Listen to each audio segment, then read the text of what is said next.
دروژان جشن هجمرا گشتیار بیاری گل نواراست و باشور عراق هاتین قصد جهن گزاری لسنور قاز آمده دیکن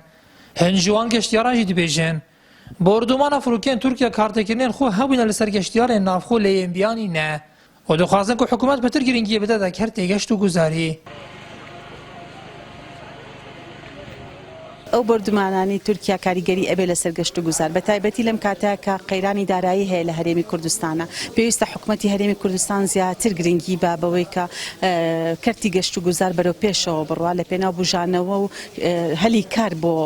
گەنجانی کورد لە هەرێمی کوردستان.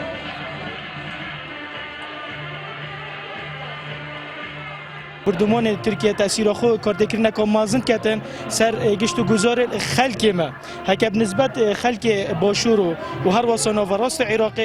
مباری های هاشندینینه چونکش خلکی دیار داخل حکمت هرم کردستان که انکو ریک بدن خلکی خاصتا باشور و نوراست عراق کو بروف هرم کردستان بکن و هر واسا بالپشتیا گشت و گذار الهرم کردستان بکن.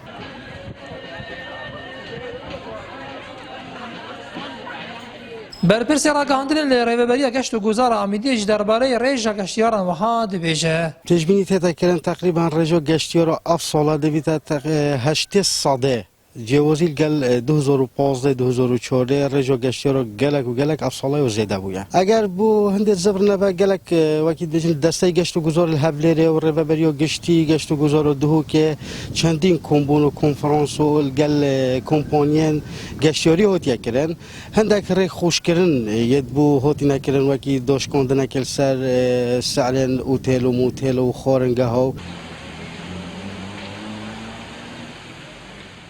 لسنور قازامیده چندین هاوینگه و جهن گذاری هنوک و سیلاف و آشا و شکفتا اینشکه لدروجان جشن دا پرانی او گشتیان قصد وان جهان دکن جناوراست و باشور عراقینه خودی جهن گذاری جدو خازن که حکومت پتر آسان کاری و گشتیان بیانی پیدا کد داک و گذاری دبری و جیتوه